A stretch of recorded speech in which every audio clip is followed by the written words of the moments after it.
चिंकी अपने बाबा से बिलक बिलक कर रोई जा रही थी। बाबा, हमें माँ छोड़कर क्यों चली गई? बाबा बोलो ना।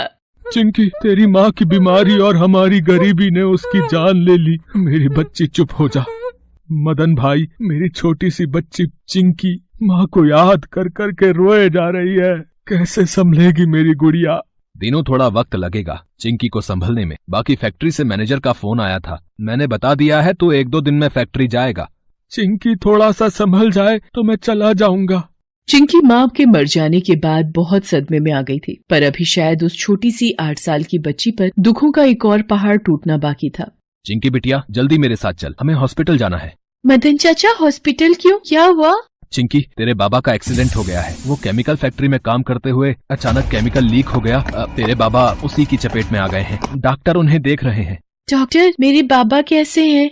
बेटा चिंता मत करो, तुम्हारे बाबा ठीक हो जाएंगे। मदन जी, हमने बाकी चोट का इलाज तो कर दिया है, पर क्या डॉक्टर? चिंकी बिटिया, तुम्हारे बाबा की आंखों की रोशनी हमेशा के लिए चली गई है। केमिकल उनकी आंखों में चला गया, जिसकी वजह से उनकी आंखें खराब हो गई हैं। बाबा, ये सब क्या हो गया?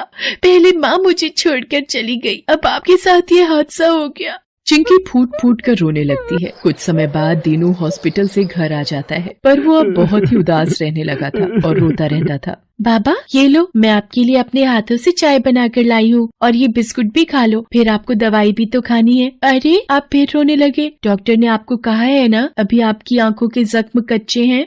मेरी बच्ची, इतनी छोटी सी उम्र में तुझ पर कितनी जिम्मेदारी आ गई है। बाबा, आप ही तो कहते हो जीवन का नाम ही संघर्ष है। वैसे आप दवाई लो, मैं थोड़ी देर में आती हूँ। मदन चाचा के पास जाकर एक बार पूछती हूँ, वो बोल रहे थे कि काम के लिए किसी से बात करेंगे। आओ चिंकी बिटिया, मैं तुम्हारी ही राह देख रहा था। वो रमेश पतंग वाले से मेरी बात हुई है। मैं तुम्हें रमेश पतंग वाले से रोजाना की पतंगे दिलवा दिया करूंगा। तुम उन्हें बेचकर कुछ पैसे कमा पाओगी।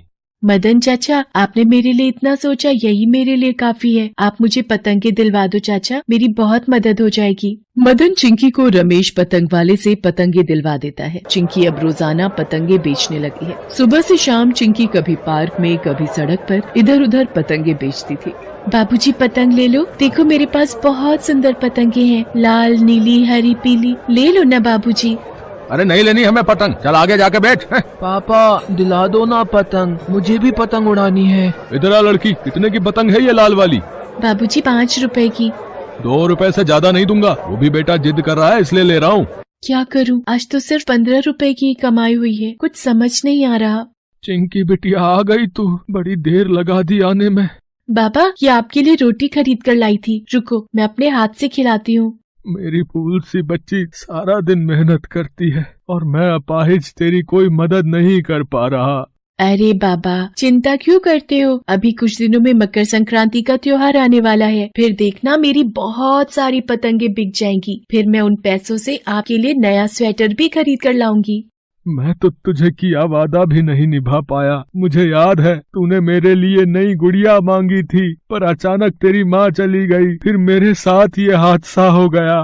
बाबा, मुझे नई गुड़िया नहीं लेनी, मुझे खूब सारे पैसे कमाकर आपका इलाज करवाना है। चिंकी का बचपन मानो कहीं खो गया था। वो पतंग बेचने इसी उम्मीद पर निकलती कि उसकी कमाई हो जाएगी तो बाबा के लिए कुछ खाने का खरीद लेगी। ऐसे ही एक दिन चिंकी एक मॉल के बाहर पतंग बेच रही थी। वहाँ एक गाड़ी रुकी। भैया, पतंग ले लो, देखो मेरे पास कितनी सुंदर पतंगे हैं। ड्राइवर, इस गरीब बदबूदार लड़की को रास्ते से हटाओ। ये लड़की, मुझे कोई पतंग नहीं खरीदनी, चल हट गाड़ी के सामने से। मेरे पास से तो बदबू नहीं आ रही, मैं बदबूदार लड़की नहीं हूँ, पर उस लड़के ने मुझे बदबूदार क्यों कहा? चिंकी इसी सोच में पतंगे बेच रही थी, पर उस दिन उसकी एक भी पतंग नहीं बिकी थी। क्या करूं, आज तो एक भी पतंग नहीं बिक रही। भूख भी बहुत लगी है, पर मेरे पास सिर्फ 10 रुपए हैं। अगर पतंग नहीं बिकी तो बाबा के लिए रोटी कैसे ले जाऊंगी? मुझे अभी पानी पीकर ही गुजारा करना होगा। चिंकी पानी पीकर ही अपना पेट भर लेती है और मॉल के सामने ही एक पेड़ के नीचे थक कर बैठ जाती है। चिंकी की आंख लग जाती है, तभी वो गाड़ी वाला बिगड़ा हुआ लड़का मॉल से बाहर आते हुए चिंकी को देख लेता है। ये तो वही बदबूदार गरीब लड़की है। इसे सबक सिखाने का यही तरीका है। ये सो रही है, इसकी सारी पतंगे उठा लेता हूँ, अच्छा मजा चखाऊंगा इसे। नीरज नाम का वो बिगड़ा हुआ लड़का चिंकी की सारी पतंगे उठाकर गाड़ी में रख लेता है और रास्ते में फाड़ कर फेंक देता है। उधर चिंकी की आंख खुलती है तो वो पतंगों को पास न देखकर घबरा जाती है। मेरी पतंगे कहाँ गई? कौन ले गया? अब मैं क्या बेचूंगी? बाबा के लिए खाना कैसे ले जाऊंगी? मेरी पतंगे। चिंकी रोती हुई घर पहुँचती है। चिंकी बिटिया, मैं देख नहीं सकता पर समझ तो सकता हूँ क्या हुआ मेरी बच्ची। बाबा, मेरी पतंगे न जाने कौन उठा कर ले गया। कोई बात नहीं मेरी बच्ची, रो मत। कल मदन से बोलकर रमेश से दोबारा पतंगे ले लेना। मदन बोल देगा तो रमेश उधार में दे देगा।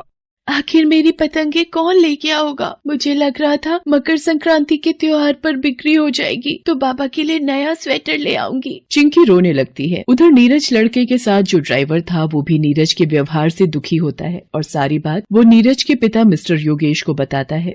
सर, नीरज बाबा उस गरीब पतंग वाली बच्ची जो पतंगे बेच रही थी उसकी सारी पतंगे उठाकर ले आए और फाड़ कर फेंक दी। पता नहीं उस बेचारी गरीब लड़की का कितना नुकसान हो गया होगा। नीरज, तुमने उस पतंग बेचने वाली बच्ची की सारी पतंगे फाड़ दी? तुम्हें शर्म आनी चाहिए। एक बार मॉल के आसपास की दुकानों पर पता करो, शायद उनमें से कोई उस बच्ची को जानता होगा। ड्राइवर मॉल के आसपास की दुकान वालों से चिंकी के बारे में पूछताछ करता है और आखिर चिंकी के बारे में पता लग जाता है।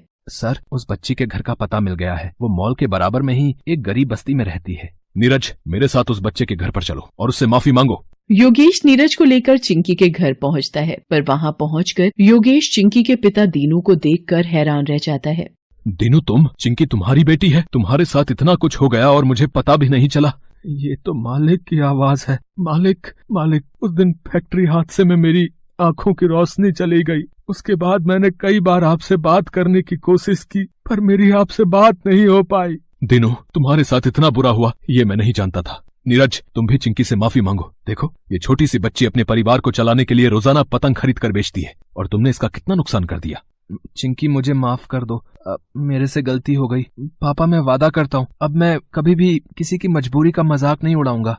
दीनू, अब तुम्हें चिंता करने की कोई जरूरत नहीं है। अब से चिंकी और तुम्हारी सारी जिम्मेदारी मेरी है। चिंकी, तुम स्कूल में पढ़ना चाहती हो ना? अब से तुम स्कूल जाओगी और पढ़ लिख कर खूब नाम कमाना। सचमुच अंकल? बाबा, आपने सुना? मैं स्कूल जाऊंगी, मैं पढ़ूंगी बाबा। हाँ मेरी बच्ची, आज मैं तेरे लिए बहुत खुश हूँ। आपका बहुत बहुत शुक्रिया मालिक। और फिर उस दिन के बाद चिंकी के जीवन ने एक नई राह में कदम रख दिया, जिसे महसूस करके चिंकी के बाप